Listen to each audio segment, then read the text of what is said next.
Dr. Pescatore, inflammation, it's a very common word these days with medical conditions.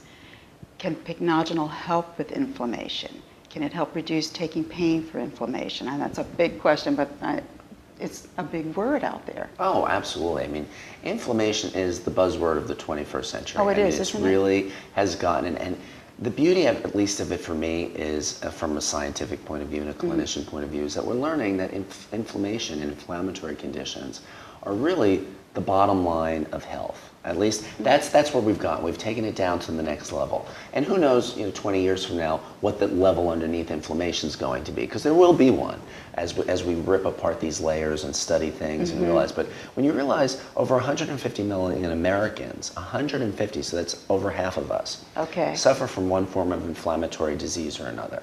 And inflammatory disease is heart disease. We now know that heart disease is inflammatory. Diabetes is inflammatory.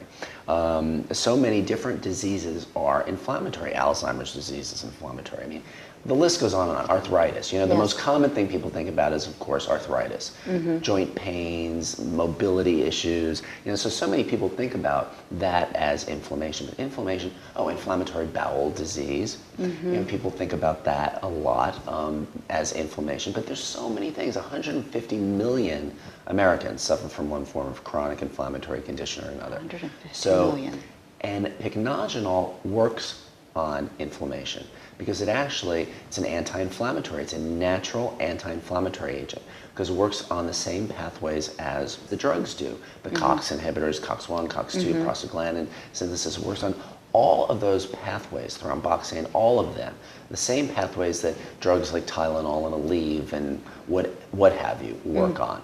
And it all works on the same pathways, Celebrex, so it is the all same those pathways, drugs. whether it's pharmaceutical or whether it's over the counter. Right, and pycnogenol works on those same pathways. All right, well that's good to know. Right, so it works to reduce inflammation on a very basic level.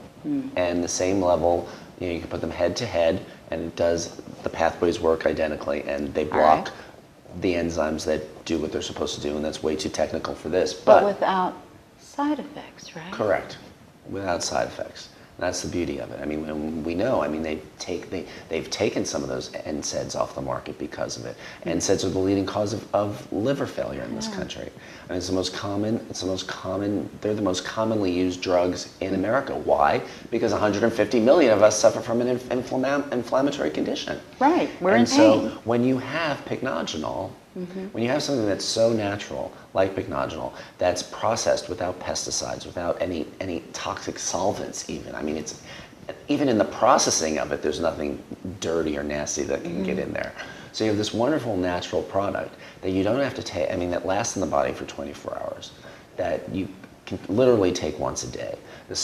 All the studies that have been done, and by the way, there's over 40 years of clinical research on this. There's over 280 scientific publications.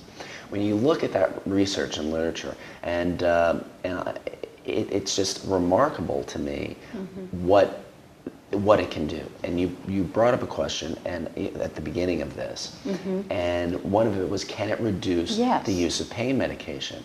And there's actually just a very recent study that came out that showed that it can. It can reduce the use, and the longer you take it, the more you could reduce the pain medication. And the studies show up to 78% you can reduce the use of your non-steroidal anti-inflammatory medications.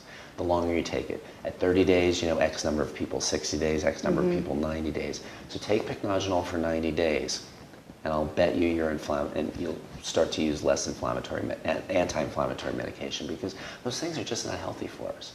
From the ulcers that they cause, to the gastritis that they cause, to so many different things. I mean, sure, liver failure is the end stage of those things. But before that, how many patients have I seen come into a hospital because they've gotten ulcers from taking their pain medication? Okay. And then you've got people on things like Coumadin, which are blood thinners, and all of these things, and they're taking NSAIDs, and they're bleeding, and it's just not right. What a remarkable find.